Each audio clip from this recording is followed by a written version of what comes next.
E eu vou para o 10 também. Aí veja o que a Bíblia diz. Falava eu ainda, e orava, e confessava o meu pecado e o pecado do meu povo de Israel, e lançava a minha súplica perante a face do Senhor meu Deus, pelo monte santo do meu Deus. Falava eu, falava ainda na oração, quando o homem Gabriel, que eu tinha observado na minha visão, ao princípio, veio rapidamente voando e me tocou a hora do sacrifício da tarde. Percebam vocês que o profeta Daniel contemplou em visão o anjo Gabriel no início da sua oração. Ele fez um propósito diante do Senhor, quando ele ficou sabendo pelas escrituras do profeta Jeremias que o cativeiro babilônico duraria somente 70 anos. Então Daniel, quando ficou sabendo, ele foi buscar o Senhor. Veja aqui no versículo, capítulo 9, no versículo 2 diz assim: no primeiro ano do seu reinado, eu, Daniel, que reinado? O reinado de Dario, filho de Assuero. Assuero era o esposo de quem? Esther, tá? E aqui mostra que Dario é filho de Assuero, da linhagem dos Médios, o qual foi constituído rei sobre o reino dos caldeus. No primeiro ano do seu reinado, eu, Daniel, entendi pelos livros que o número de anos de que falara o Senhor ao profeta Jeremias, que havia de durar as assolações de Jerusalém, era de 70 anos. Então ele compreendeu, ele entendeu a revelação de Deus no livro de Jeremias. Então, quando ele compreendeu no seu espírito que o cativeiro babilônico só duraria 70 anos, Daniel já estava ali desde os seus 16 anos. Ele tinha sido servo no palácio da Babilônia desde os dias de Nabucodonosor. Então ele acompanhou o monarca Nabucodonosor, ele acompanhou o Belsazar, depois o rei Ciro, o rei Dario. Nós já estamos aqui com 4 monarcas que Daniel acompanhou, serviu como profeta de Deus, e serviu como homem de visão, e serviu como homem que tinha consciência do seu papel no reino da Babilônia. Ele não deixou ser influenciado pelos seus colegas, nem pelo sistema da Babilônia, nem pelo paganismo da Babilônia. Ele não deixou ser influenciado por nenhuma cultura babilônica. Ele estudou a cultura babilônica, mas ele não se deixou ser envolvido a ponto de esquecer o seu Deus. Olhe que ele saiu da Babilônia com 16 anos como escravo. Ele poderia muito bem esquecer de Jerusalém. Ele poderia muito bem esquecer dos princípios recebidos na sua casa. Mas ele tomou os princípios da sua casa e a palavra de Deus como legado na sua vida. E a escravidão da Babilônia não foi suficientemente poderosa para arrancar o Deus de Israel do coração de Daniel. Até o seu nome foi trocado, para que quando fosse pronunciado na Babilônia Daniel, o nome de Yahvé não fosse lembrado. mas fosse proclamado Belsazar para dizer: você é filho do Deus a quem Nabucodonosor serve. Mas ele nunca foi, ele era filho do Deus Todo-Poderoso. Então percebam vocês que Daniel sempre teve um coração inclinado para servir ao Senhor. Ele era um homem convertido, de fato, comprometido, aliançado com Deus de Israel. Então, ele estava orando pela libertação do seu povo. Ele não estava orando pela sua libertação. Ele sabia que ele não voltaria mais a Jerusalém. Ele não teria esse privilégio de retornar a Jerusalém. Mas ele não queria que o seu povo permanecesse no cativeiro. Então ele foi buscar o Senhor. Ele foi clamar ao Senhor. Ele foi se render ao Senhor. Queridos, esse é um homem de visão que pensa no futuro, que pensa nas descendências, que pensa na posteridade, que pensa nas promessas de Deus, que pensa no projeto de Deus. Então nós precisamos entender que Deus tem um projeto para a sua família, um projeto para a sua vida, um projeto para esta cidade, um projeto para esse estado, um projeto para este país. E quando nós temos consciência do projeto que Deus tem para uma nação, nós não abrimos mão por nada. Nós não titubeamos por nada. Deus falou, não sei quando Ele vai fazer, mas Ele falou, Ele vai cumprir. Amém. Essa é a confiança que nós devemos ter, porque a nossa confiança não está em sistema político, a nossa confiança não está em direita e esquerda, a nossa confiança não está em homens, a nossa confiança está no Deus de Israel, o nosso Deus. É nele que nós confiamos. E como sabemos que Deus usa quem Ele quer, então nós temos plena convicção que Deus tem homens no seu tempo, no seu momento para ser usado. E nós temos que descobrir quais os homens que Deus quer usar. Amém? E veja que Daniel, olha, terceiro versículo, ele vai voltar o rosto a Yahvé Deus para buscar, veja que intensidade, com oração e súplicas, com jejum, pano de saco e cinza. Então ele se humilhou ao extremo. Ele se humilhou ao extremo. Ele removeu as suas vestes de primeiro-ministro da Babilônia, de terceiro príncipe, ou quarto príncipe. Ele era um dos príncipes da Babilônia, tá certo? Então ele removeu as suas vestes reais. Ele foi buscar a presença de Deus com oração, mas também com súplica, porque oração é uma coisa, súplica é uma intensidade mais elevada. A súplica exige grito, a súplica exige choro, súplica é pedir socorro ao Senhor. Socorro. E ninguém pede socorro com boca fechada. Ninguém pede socorro sem gritar, ponto de ser ouvido. Então veja que nós precisamos passar por uma experiência semelhante. Nós precisamos buscar o Senhor nessa intensidade, para ver Deus operando as maravilhas que Ele quer operar no nosso país. Oração e súplica. E depois ele desceu ao jejum, diga jejum. Ele desceu ao jejum. A gente sabe que o jejum de Daniel aqui foi o quê? Foi eliminar as coisas gostosas, né? Aquilo que ele sempre comia na alimentação da Babilônia. Ele já tinha uma alimentação bem equilibrada, porque como bom judeu, ele não comia tudo que os babilônios comiam, né? Mas agora ele vai tirar as coisas aprazíveis e ele vai ficar só com os legumes. É como se ele voltasse lá àquele tempo. Lembra do tempo que ele chegou na Babilônia? Que ele ficou só nos legumes com os seus colegas e Deus deu a ele mais força, mais sabedoria, mais inteligência, mais tudo. Então ele tirou tudo e ele foi ficar em jejum.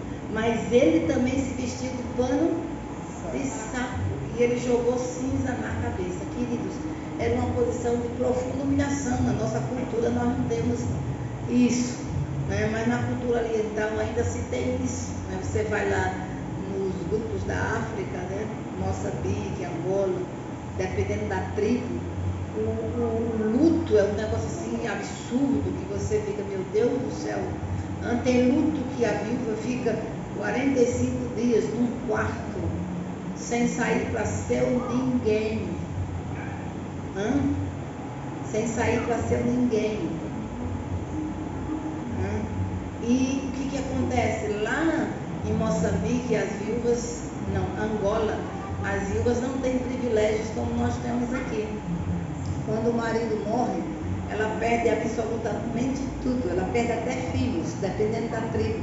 Chega que tio é uma posição muito elevada nas tribos africanas. Chega o tio e tira a casa, tira o fogão, tira a cama, tira a panela e tira os filhos, tira absolutamente tudo. Ela fica sem nada. Agora imagine, luto, sem filho e sem futuro. Sem futuro. Então percebam vocês que pode ser que eu e você não conheça uma humilhação como Daniel, mas esse era o tipo de humilhação que Daniel estava. Lembra de Mordecai, quando também se vestiu de pano de saco e botou cinza na cabeça e ficou na frente do palácio? Ele estava correndo o risco de quê? De morrer, porque ele estava trazendo um mau presságio para o palácio, tá certo? Ele não podia estar vestido daquela maneira na frente do palácio, por isso que Esté mandou uma roupa adequada para que ele não perdesse a sua vida. Imagine Daniel também, um príncipe. Agora ele estaria por 21 dias com saco, cinza, jejum, súplica e oração. Está ouvindo? Muita busca ao Senhor. E diz a Bíblia: orei a Yahvé meu Deus, confessei e disse: Yahvé, Deus grande e temível, que guardas a aliança e a misericórdia para com os que te amam e guardam os teus mandamentos. Como eu creio que Deus vai guardar a aliança que Ele tem conosco no Brasil. Amém. Irmãos, eu creio que Deus vai nos livrar, porque Ele tem um compromisso com o seu povo nesta nação. Ele tem um compromisso com os seus santos, com os seus filhos. Ele tem compromisso com aqueles que guardam os seus mandamentos. E não há poucos que guardam os mandamentos do Senhor. Há milhares neste país que guardam os mandamentos do Senhor.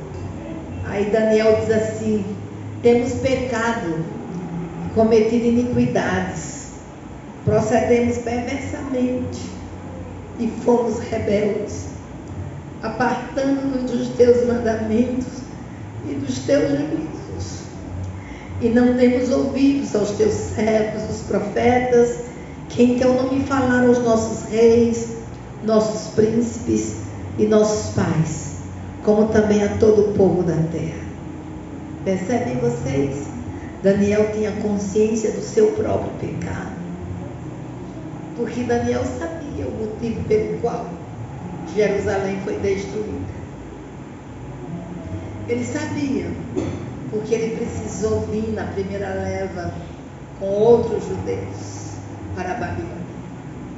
Ele sabia porque o templo de Jerusalém foi destruído. Ele sabia porque os muros foram derrubados. Ele sabia. A nação pecou. A nação não deu ouvido aos profetas de Deus. E esses profetas falaram aos reis, falaram aos príncipes. Esses profetas falaram ao povo, falaram aos pais. E esses profetas não foram ouvidos. Jeremias não foi ouvido. Isaías não foi ouvido. E tantos outros, Ezequiel não foi ouvido. Quantos profetas se levantaram e não foram ouvidos? Quantos profetas foram mortos? pelos judeus, porque não quiseram ouvir a palavra do Senhor. Então, queridos, a nossa nação também tem pecado contra o Senhor. Nós não estamos nessa situação de graça. Nós estamos nessa situação porque pecamos. Nós pecamos. E eu acredito que Deus permitiu um segundo turno para que nós nos quebrantássemos, para que nós víssemos o perigo de fato que estávamos indo. Aí, alguns que estavam dormindo acordaram, outros que estavam na caverna saíram dela. E aí foi buscar a presença do Senhor, foi buscar Deus. Como eu sei que Deus, para ganhar uma guerra, não precisa de muitos nem de poucos, mas dos que creem. Então os fiéis estiveram diante do Senhor. Os fiéis estiveram diante do Senhor. Em todo este Brasil, fiéis foram levantados. Em todo esse Brasil, jovens, crianças, adolescentes, idosos, pastores, líderes, adultos, mães, pais, foram suplicar ao Senhor a misericórdia de Deus. Aí veja o que diz Daniel: a ti, ó Yahvé, pertence a justiça, aleluia, mas a nós o corar de vergonha, como hoje se vê aos homens de Judá, os moradores de Jerusalém, todo Israel, quer os de perto, quer os de longe, em todas as terras por onde os tens lançado, por causa das suas transgressões que cometeram contra ti. Então, a nosso Deus pertence a justiça, mas a nós o corar de vergonha, a nós cabe humilhação, a nós cabe arrependimento, a nós cabe o jejum, a nós cabe o pano de saco, a nós cabe as cinzas. É Deus quem está falando. Entende? Porque Deus sempre é justo em toda e qualquer situação. Deus é justo. Ele foi justo quando os muros de Jerusalém foram derrubados. Deus foi justo quando o templo foi destruído. Deus foi justo quando muitos judeus caíram pela espada de Nabucodonosor. Deus sempre é justo. Deus sempre é misericordioso. Deus sempre é fiel. Ele não muda, queridos irmãos. Ele é o mesmo Deus. Versículo 8. Ó Senhor, a nós pertence o corar de vergonha, aos nossos reis, aos nossos príncipes e aos nossos pais, porque temos pecado contra ti.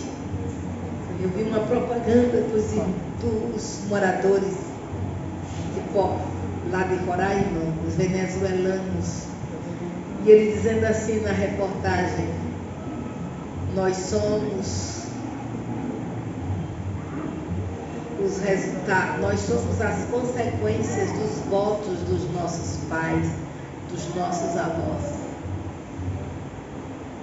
Nós estamos aqui porque os nossos avós escolheram Chaves, os nossos pais escolheram Chaves, e hoje nós não temos nação. Entende? Então percebam vocês que a nossa decisão hoje traz consequência para o futuro. O futuro não é só você, o futuro é a sua descendência. E Daniel reconheceu que o pecado dos pais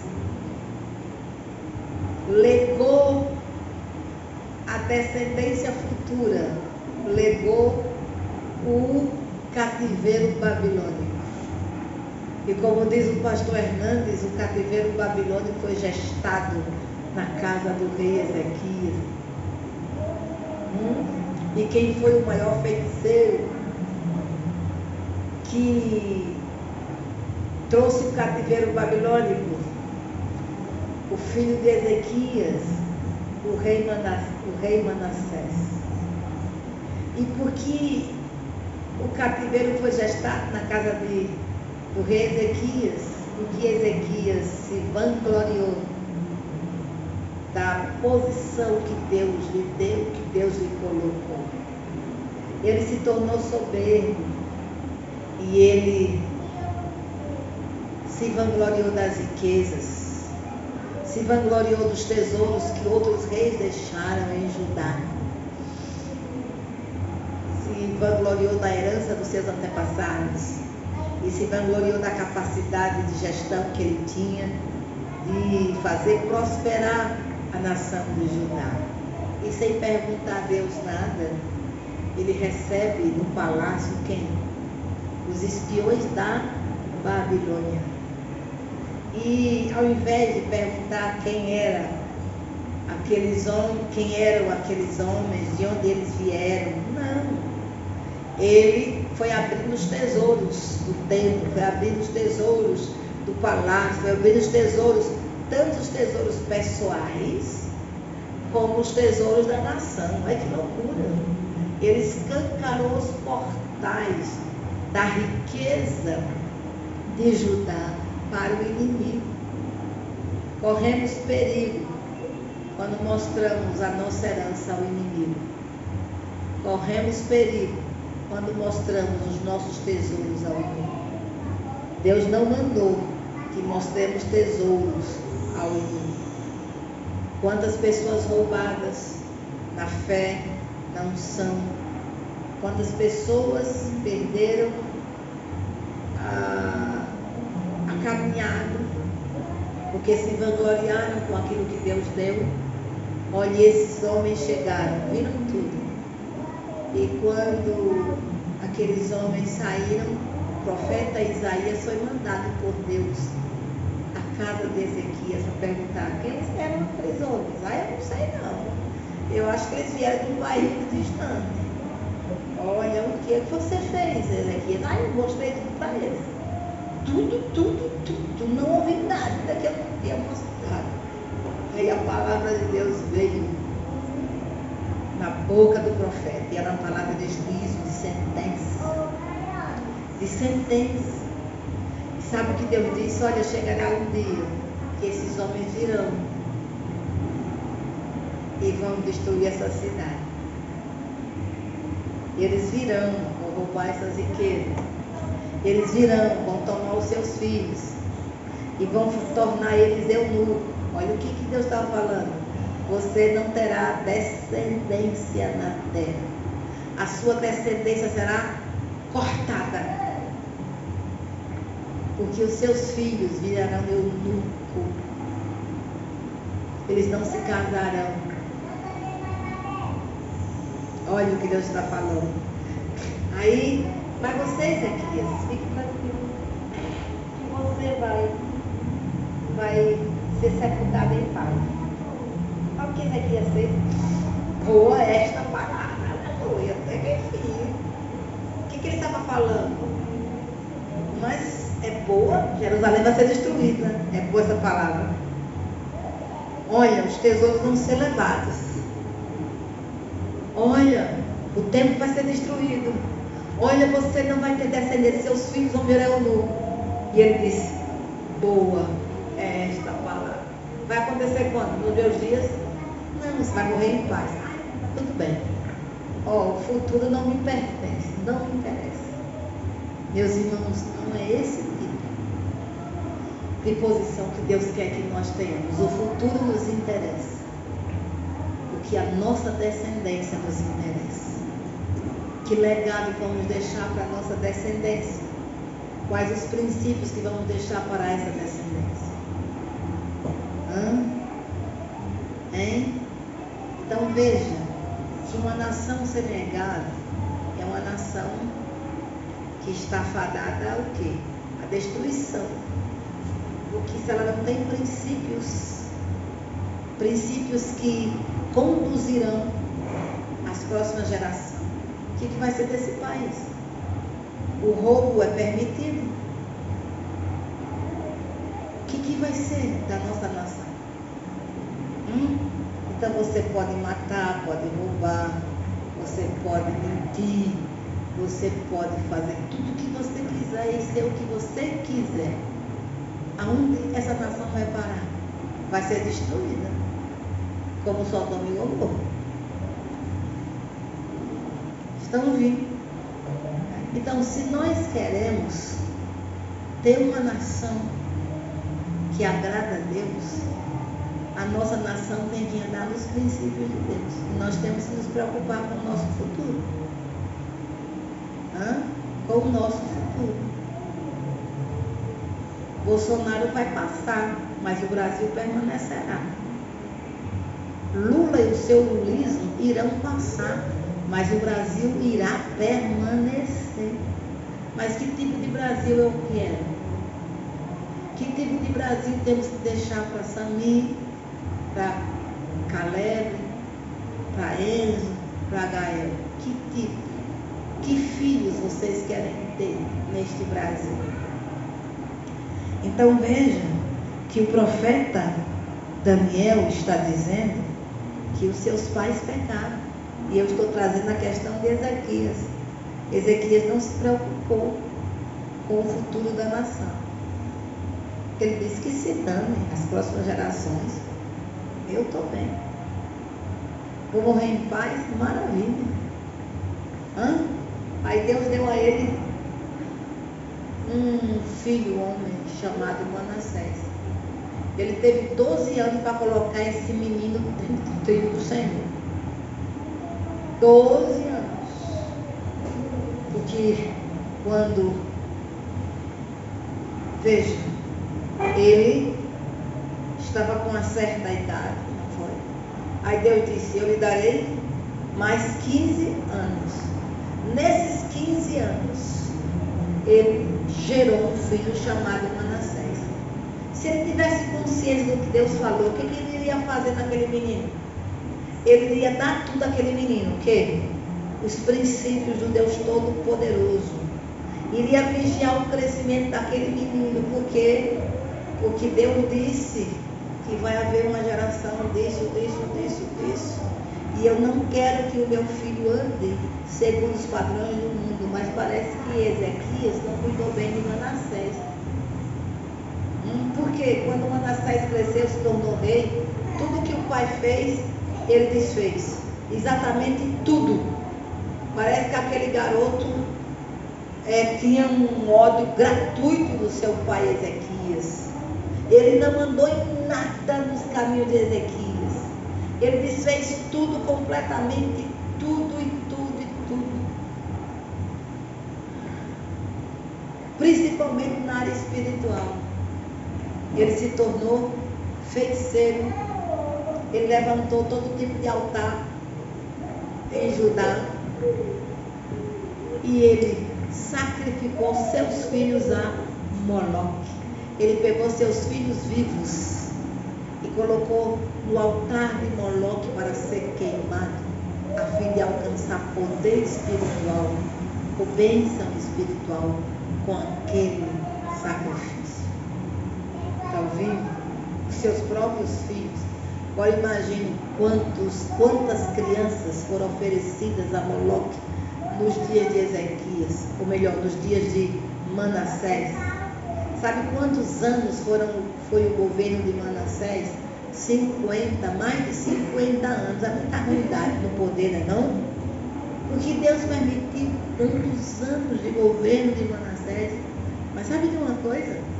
Ensina a criança o caminho que deve andar, e mesmo quando for velho, não se desviará dele. Sabe o que aconteceu? Nos dias de Manassés, a Babilônia veio e levou Manassés preso. E ele ficou preso lá na Babilônia. Mas ele, lá na Babilônia, se lembrou do Deus do Pai. Deus do Pai. Deus de Ezequias. E ele buscou o Senhor ali na Babilônia. Deus não matou Manassés, pelo contrário. Ele se converteu e Deus devolveu de novo a ele o quê? O governo. Olha que Deus maravilhoso. Aí ele gera um filho chamado Amon, outro cão, outro feiticeiro, outro terrível. foi tão terrível que foi assassinado, de tão mal que ele era. Mas esse Amon gerou um filho lindo, chamado Josias. Como é que pode Josias ser pai, ser filho de um assassino e ser neto de um avô como Manassés? E foi o grande avivalista. Diga, os caminhos do Senhor são perfeitos. Diga, os caminhos do Senhor são perfeitos. Deus não esquece de Davi. Ele disse que sempre teria uma lâmpada na casa de Davi. Amém? Então, olha, Ezequias foi temente a Deus. Manassés foi terrível. Amon foi terrível. Mas dessa descendência veio Josias.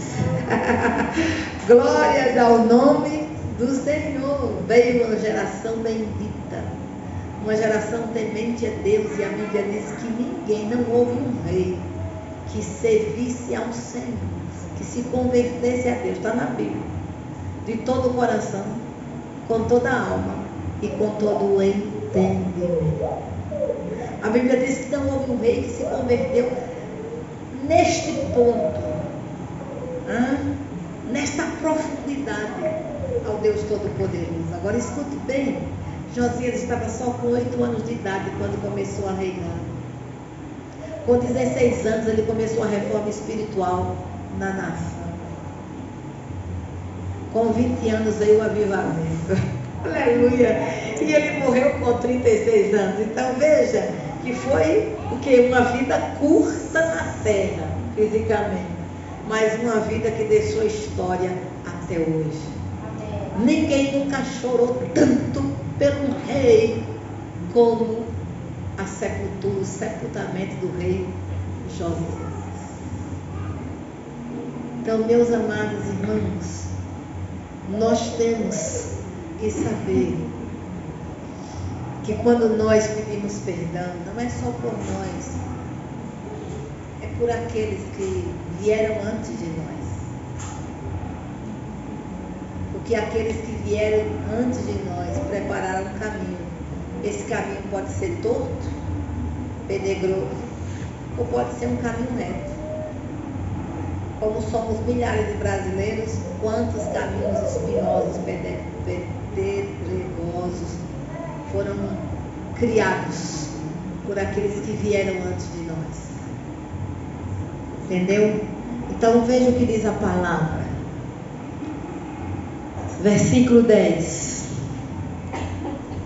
E não obedecemos à voz do Senhor nosso Deus para andarmos nas suas leis que nos deu por intermédio dos seus servos, os profetas. Sim, todo Israel transgrediu a tua lei, desviando-se para não obedecer a tua voz.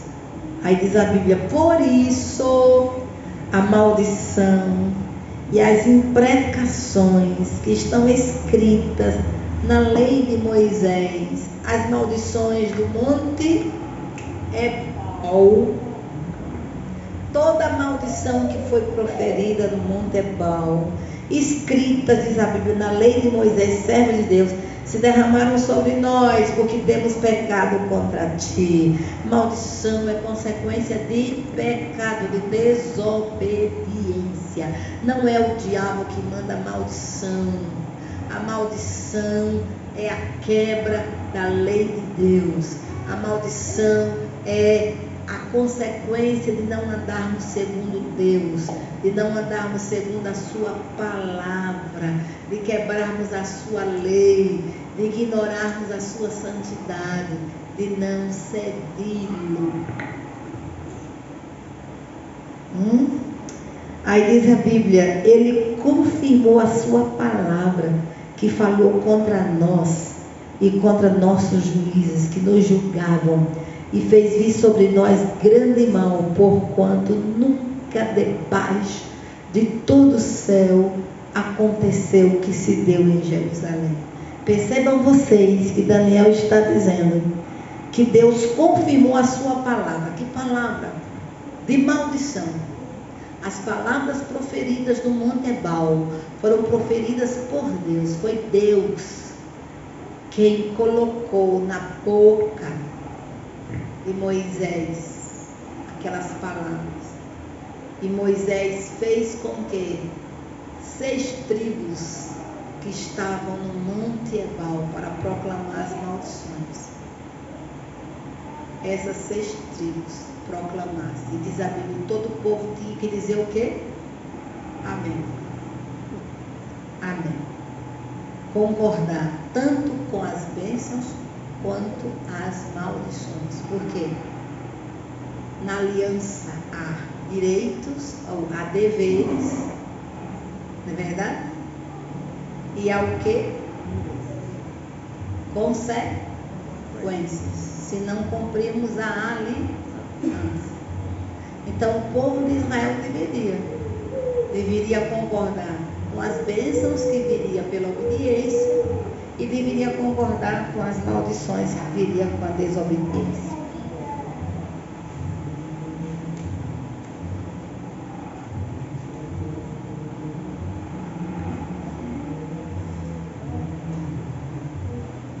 Aí diz a palavra: como está escrito na lei de Moisés, todo este mal nos sobreveio. Apesar disso, não temos implorado o favor do Senhor, nosso Deus, para nos convertermos das nossas iniquidades, nos aplicarmos à tua verdade. Olha o que Daniel está dizendo.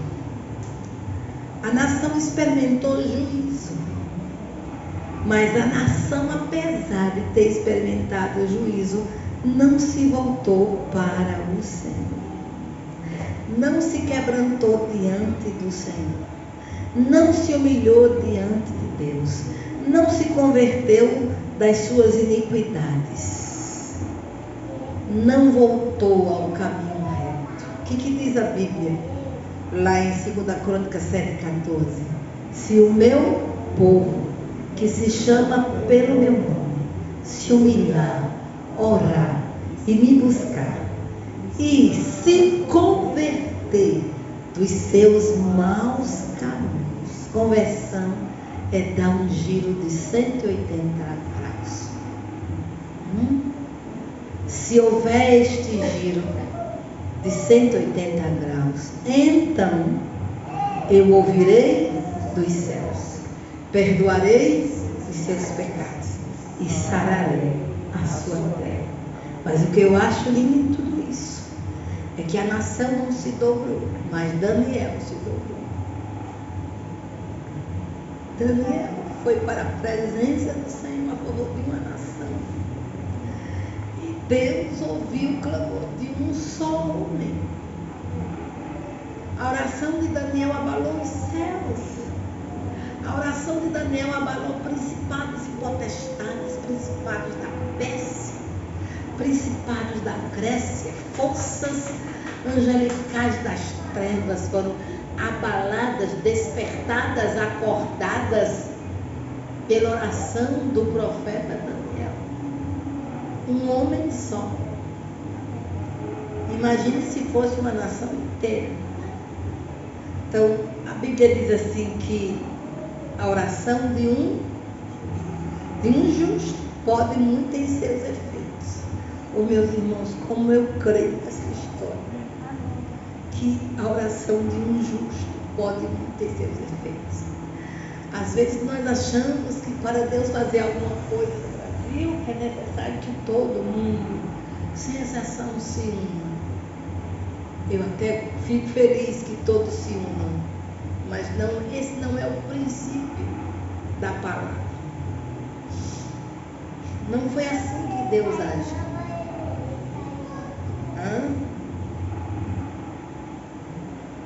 Queira Deus. O que Jesus diz nas igrejas? Em todas as 7 igrejas da Ásia Menor, no final, quem tem ouvidos, ouça o que o Espírito diz às igrejas.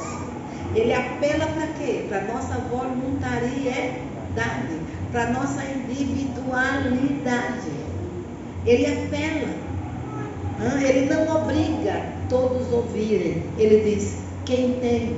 Então, quem tem consciência do perigo vai buscar o Senhor.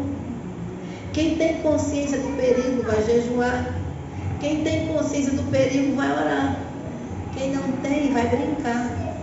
Quem não tem vai torcer pelo inimigo. Só que quem está correndo risco é uma nação inteira, não é uma pessoa. Então a decisão de Ezequias, a omissão de Ezequias, o ficar em cima do muro de Ezequias, gerou um Manassés feiticeiro. E o Manassés feiticeiro levou a sua feitiçaria para toda a nação. Ensinou as gerações dos seus dias a serem o quê? Feiticeiras. A crer em quem? Nos ídolos. A colocar seus filhos diante do altar de Moloque. Então veja que o pecado de Manassés se multiplicou na nação inteira.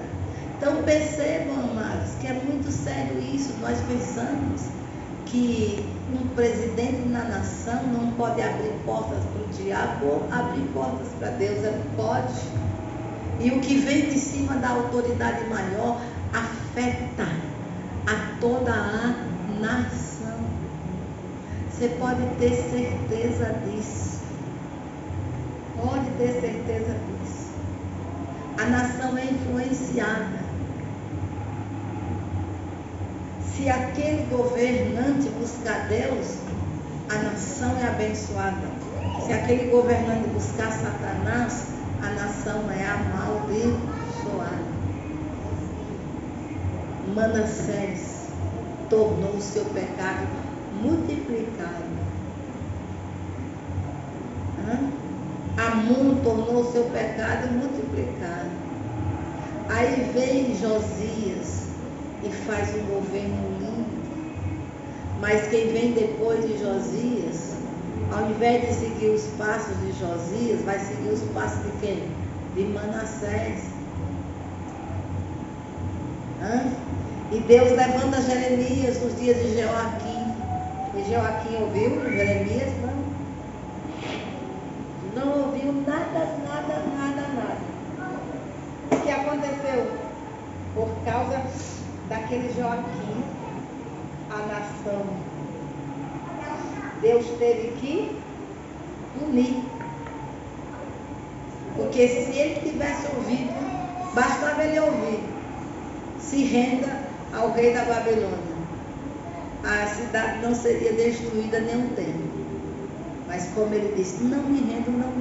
Em outras palavras, não adianta, não vou ouvir a voz de Deus. E ele não está dizendo a verdade. Era mais ou menos isso que ele está falando. E o que houve? Uma consequência severa. Então vamos pensar nisso. Aí diz a Bíblia, olha, versículo 15: na verdade, ó Senhor nosso Deus, que tiraste o teu povo da terra do Egito com mão poderosa, e a ti mesmo adquiriste renome, como hoje se vê. Temos pecado e procedido perversamente. Ó Senhor, segundo todas as tuas justiças, aparte-se a tua ira e o teu furor da tua cidade de Jerusalém, do teu santo monte, porquanto, por causa dos nossos pecados e por causa das iniquidades de nossos pais, se tornaram Jerusalém e o teu povo opróbrio para todos que estão em redor de nós.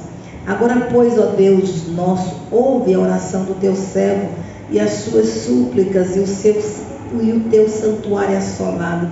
Faz resplandecer o rosto por amor do Senhor. Inclina, ó Deus, meus ouvidos e ouve. Abre os olhos e olha para a nossa desolação e para a cidade que é chamada pelo teu nome, porque não lançamos as nossas súplicas perante a tua face, fiados em nossas justiças, mas em tuas muitas misericórdias. Ó Senhor, ouve. Ó Senhor, perdoa. Ó Senhor, atende-nos e age. Não te retardes, por amor de ti mesmo, ó Deus meu, porque a tua cidade e o teu povo são chamados pelo teu nome. Olha que coisa linda. Olha o que Daniel está dizendo. Pecamos, sim, Senhor. Erramos, sim, Senhor. Fomos rebeldes, sim, Senhor. Pedimos perdão a Ti, mas tenha misericórdia de nós. Não nos trate segundo os nossos pecados. O Teu nome está nesta terra. Este povo Te pertence. Tenha misericórdia de nós. E é assim, meus amados, que nós devemos nos apresentar diante do Senhor. Aí vamos para o capítulo 10. Aí diz a Bíblia: naqueles dias, versículo 2, eu, Daniel, pranteei durante 3 semanas, 21 dias. Manjar desejável não comi, nem carne, nem vinho entraram na minha boca, nem me ungi com óleo algum, até que passaram as 3 semanas inteiras. No dia 24 do primeiro mês, estando eu à borda do grande rio Tigre, levantei os olhos e olhei, e eis um homem vestido de linho, cujos ombros estavam cingidos de ouro puro de ufaz. O seu corpo era como berilo, o seu rosto como relâmpago, os seus olhos como tochas de fogo, os seus braços e seus pés brilhavam como bronze polido, e a voz das suas palavras era como estrondo de muita gente. Só eu, Daniel, tive aquela visão. Os homens que estavam comigo nada viram. Não obstante, caiu sobre eles grande temor e fugiram, se esconderam. Fiquei, pois, eu só e contemplei esta grande visão, e não restou força em mim. O meu rosto mudou de cor e se desfigurou, e não retive força alguma. Está vendo? Ele desmaiou. Contudo, ouvi a voz das suas palavras, e ouvindo-a, caí sem sentidos, rosto em terra. Olha, estava de jejum. Uma visão estrondorosa dessa, da glória, do poder, da majestade do nosso Deus. É um espetáculo, hein? Mas é um espetáculo que traz terror. Ele empalideceu e ele desmaiou sem força nenhuma, pelo impacto daquela visão. Eis que certa mão me tocou, sacudiu-me e me pôs sobre os meus joelhos e as palmas das minhas mãos. Ele me disse: que coisa linda, Daniel, homem muito amado, está atento às palavras que te vou dizer. Levanta-te sobre os pés, porque eis que te sou enviado. Ao falar ele comigo esta palavra, eu me pus em pé tremendo. Então me disse: não temas, Daniel, porque desde o primeiro dia que aplicaste o coração a compreender e a humilhar-te perante o teu Deus, foram ouvidas as tuas palavras. Por causa das tuas palavras é que eu vim. Meus amados, eu tenho certeza que hoje é dia de celebração. O nosso Deus ouviu a nossa oração. Desde o primeiro dia Ele ouviu a oração do povo de Deus aqui no Brasil. Ele ouviu a oração de tantos brasileiros que se prostraram, não só no Brasil, mas em outras nações. Ele ouviu. Ele ouviu. E Ele diz para nós: não temas. Dê um aleluia aí. Aleluia. Não temas. Quando Deus vem e diz não temas, é porque Ele já tem a resposta para nós. Aleluia. As nossas orações foram ouvidas. E Ele vai mostrar a Daniel o que aconteceu. Por que a resposta não chegou no primeiro dia? Por que a resposta não veio no primeiro turno? Por que não veio? Então Ele está mostrando para nós por que não veio. O que não veio no primeiro dia que Daniel orou, se foi ouvido. Aí a Bíblia diz: porque houve uma guerra no reino espiritual, e só alguém alguém de cima que poderia revelar a Daniel o que de fato estava acontecendo. E eu sei que Deus também está querendo falar conosco. Eu estava lendo o livro de... Eu li o livro de Esther nesses dias, eu acho que eu li umas 3 vezes. E Deus falou muito comigo no livro de Esther. E uma das coisas que Deus nos mostrou no livro de Esther é que Esther, ela ela fez 2 tipos de batalha. A batalha espiritual através da oração e a batalha política através dos 2 jantares que ela parou para seu esposo e para Amã.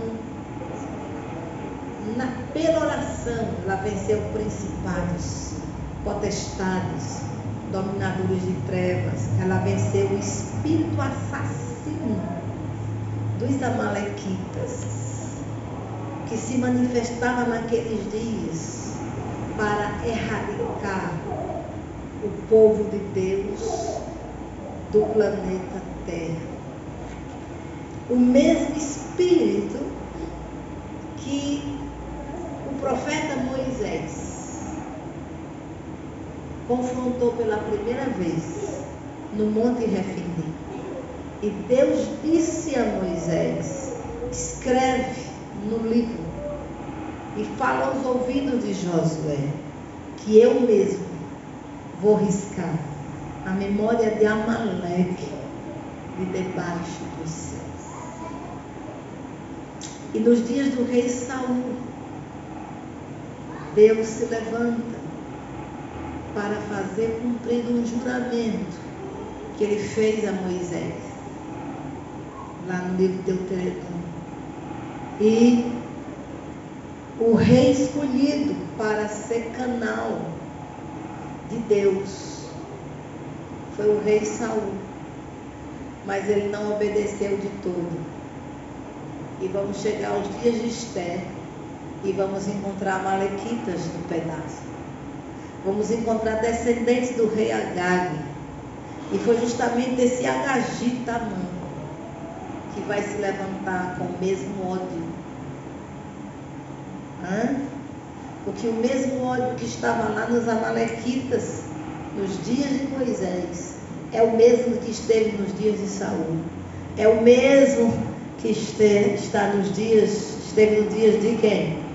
De Esther. E é o mesmo que está nos nossos dias.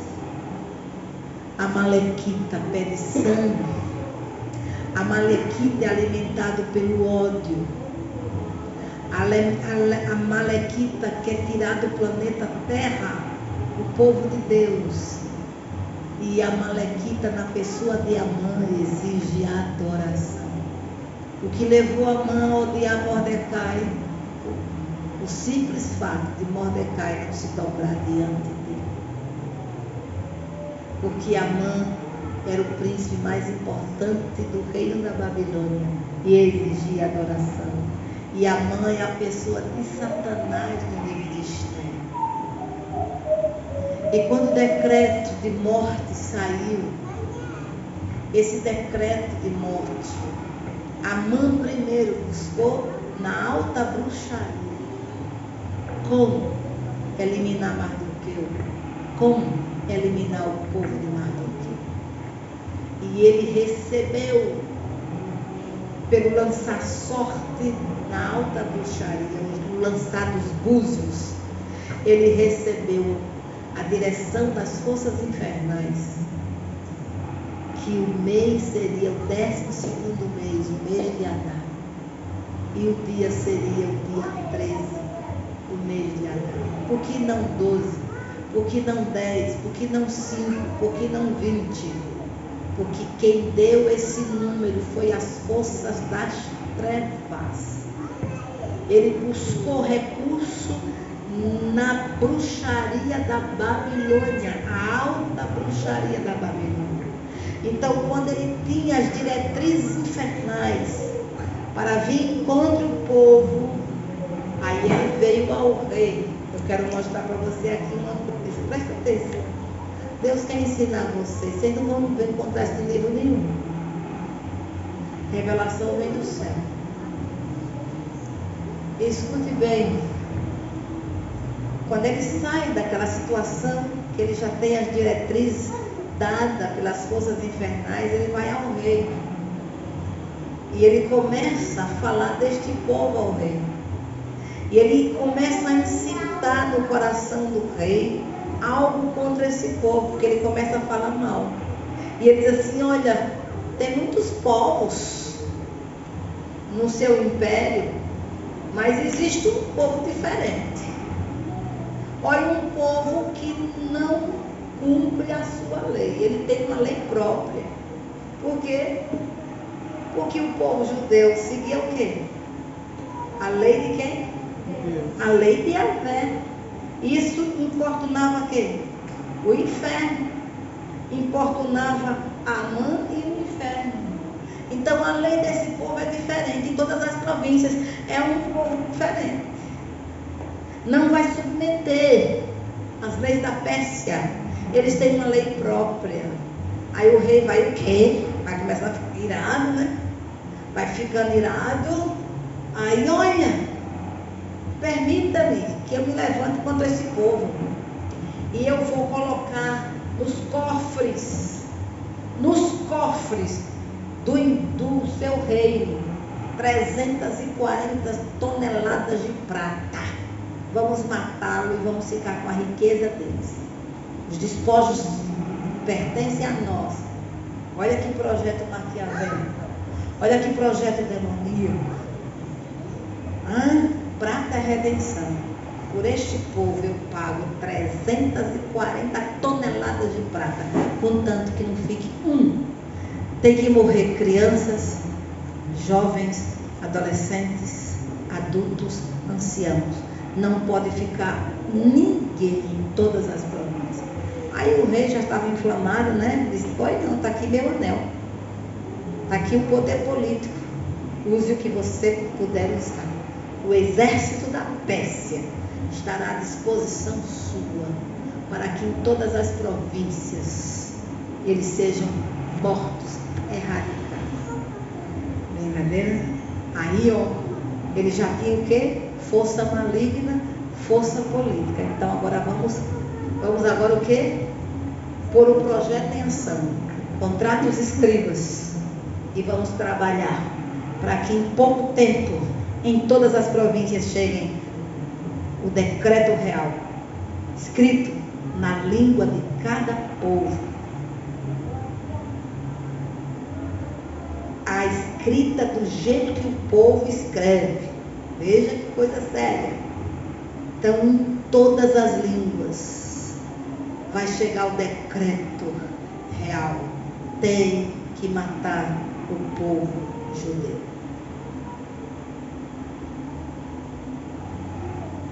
Certo? Abre os olhos e veja. O que foi que Esther vai fazer?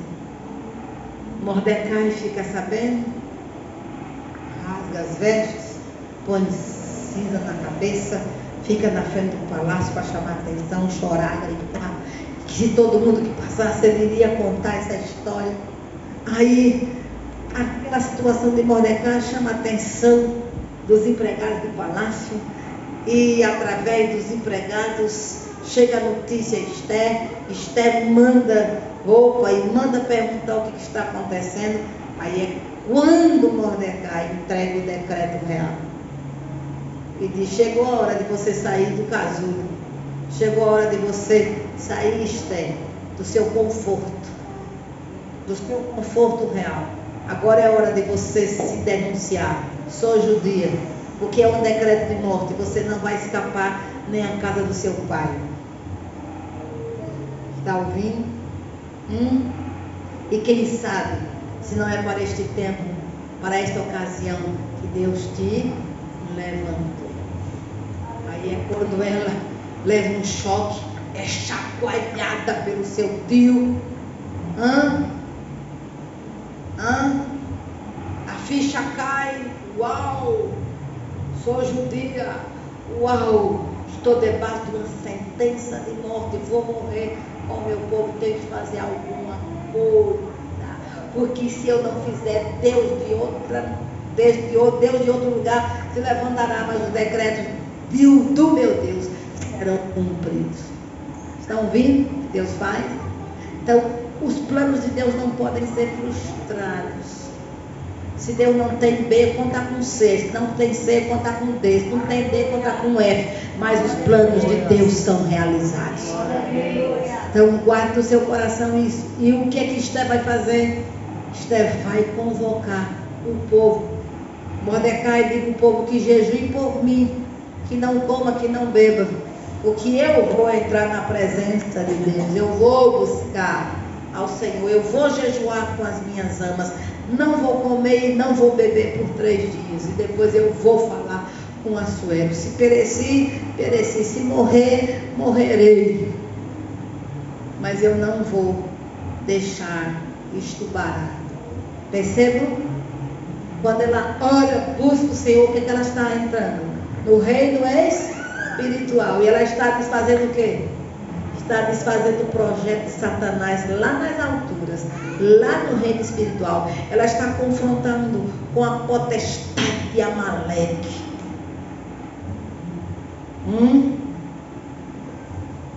Então, quando ela ora, ela confronta as trevas e vence. Depois de 3 dias, ela vai para onde? Para a sala. Vai falar com o rei. Só que o rei, ele está num conselho de guerra. Conselho de guerra. Ele está reunido com homens, príncipes, chefes, generais. E ninguém poderia entrar na presença do rei sem ser chamado. Nem Esther escapava desta lei persa. Por isso que ela disse: pereci, pereci. Então ela agora vai entrar, porque ela precisa ter o quê? O aval político. O cão também não teve o aval político? Teve. Teve o aval das trevas e o político. Foi o quê? O anel do rei, a aprovação. Esther buscou Deus. Já tinha a aprovação de Deus. Agora ela precisava da política, da autoridade maior da Pérsia. Para quê? Para reverter um quadro de morte na nação. Então ela vai, entra na presença do rei e o cetro lhe é estendido. Aleluia. Porque Deus estava com ela. Amém? E ela faz o convite. E ela precisa de 2, primeiro turno e segundo turno, para desfazer o projeto de amor. Guarda aí no seu coração. Primeiro turno e segundo turno. Quem deu aquela sabedoria? Foi o Senhor. Porque ela não foi, porque ela não disse tudo no primeiro turno. Deus disse: não, vai ser assim, ó. Vai ser assim, ó. Tá bom? Eu tenho a resposta. E você percebe que foi no segundo turno que Amã foi desmascarado. Na frente de quem? Do rei. Caiu na sua própria forca. Depois foi enforcado. Quando ele é enforcado, o que é que acontece? Mordecai é exaltado. É colocado como o primeiro príncipe da Pérsia. Recebe o anel do rei. Para fazer o quê? Um novo decreto. Porque o decreto da Pérsia não poderia ser revogado, mas o novo poderia ser executado. E o novo decreto dizia assim: todo o judeu pode pegar em armas e se defender dos seus inimigos. Todo brasileiro pode pegar em arma. Qual é a nossa arma? O voto. O voto é a nossa arma para que vençamos e destruamos a Amã no Brasil. Aleluia! Puxa, eu acho que é profético, aleluia. Escute bem, amados. Já oramos 21 dias, sim? O povo também orou lá na Babilônia, sim? Orou com Esther. E orou mesmo. Mas agora, não era só oração. Eles teriam que pegar o quê? Armas. Cada chefe de família defender a sua casa. Cada príncipe defender a sua região. Porque os inimigos seriam levantados e viriam no dia 13 para fazer a execução da morte. Mas não encontraria o povo assim, ó. Encontraria o povo assim, ó. Amém. E o povo de Israel prevaleceu. Olha, só em Susa 500 foram mortos. E os filhos de Amã, 10 filhos, foram mortos.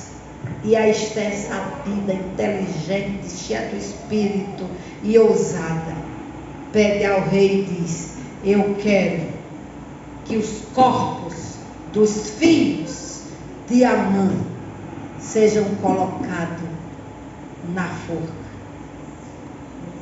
Todos vejam o que acontece com os inimigos de Deus. Todos vejam o que acontece com aqueles que não abençoam a Israel. Que todos vejam que os amalequitas foram destruídos. Amém. Você diz amém? Amém? Então eu quero que você entenda uma coisa. Daniel recebeu uma palavra: não temas. Não temas. Não temas. Esses principados não vão prevalecer.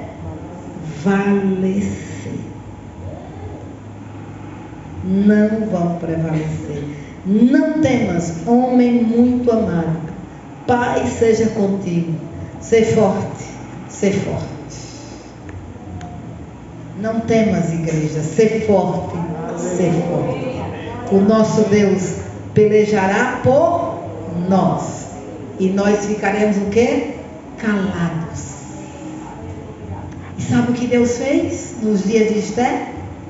Olha, o dia 13 foi transformado num dia de quê? De vitória. Por quê? Porque eles lutaram corajosamente contra os seus inimigos. E eles prevaleceram. Aleluia. Mas veja o que Deus fez. A Bíblia diz que o dia Deus fez uma coisa maravilhosa. Ele transformou Pur em Purim. Olha, sucedeu isto, versículo 17 do capítulo 9. No dia 13 do mês de Adar, no dia 14, no dia 13 eles batalharam, tá certo? Olha, eles batalharam, mataram a 75 mil, olha, muita gente, dos que os odiavam, porém no despojo não tocaram. 75 mil que odiavam o povo de Deus foram mortos neste dia. Só em Susa, capital, morreram 500. Aí diz a Bíblia: no dia 14 descansaram. E fizeram o quê? E fizeram dia de banquete e dia de alegria. Aleluia! Fizeram dia de banquete e dia de alegria. Os judeus, porém, que se achavam em Susa, se ajuntaram nos dias 13 e 14 do mês e descansaram no dia 15. E o fizeram dia de banquetes e de alegria. Também os judeus das vilas que habitavam nas aldeias abertas fizeram no dia 14 do mês de Adar dia de alegria e de banquetes e dia de festa, e de mandarem porções dos banquetes uns aos outros. Mordecai escreveu estas coisas e enviou cartas a todos os judeus que se achavam em todas as províncias do rei Assuero, aos de perto e aos de longe, ordenando-lhe que comemorassem o dia 14 do mês de Adar e o dia 15 do mês todos os anos. Olha que coisa linda, tá vendo? Aí veja, 22, como os dias em que os judeus tiveram sossego dos seus inimigos, e o mês que se lhes mudou, veja, de tristeza em alegria, e de luta em dia de festa, para que se os fizessem dias de banquetes e de alegria, e de mandarem porções dos banquetes uns aos outros, e dádivas aos pobres. Deus mudou a sorte, e Deus vai mudar a nossa sorte, do luto para a festa, de tristeza para a alegria, de Pu para Purim, porque nós iremos ver Amã e os seus filhos enforcados. A Amalequita não vai roubar a nossa alegria. A Amalequita não vai sentenciar-nos. A Amalequita será destruído, porque foi Deus quem declarou: eu vou riscar a memória de Amaleque de debaixo dos céus. Diz a palavra, Josué, ou melhor, Moisés assim escreveu, fazendo um altar e afirmando que por todas as gerações haverá guerra contra Amaleque. Então nós vamos entregar o nosso jejum, amados, o Brasil inteiro, e vamos cantar por tudo que tens feito. Vamos cantar um canto de gratidão ao Senhor. Amém? Vamos ficar de pé. Quem foi que não orou nesse jejum aqui na igreja ainda? Todos já oraram?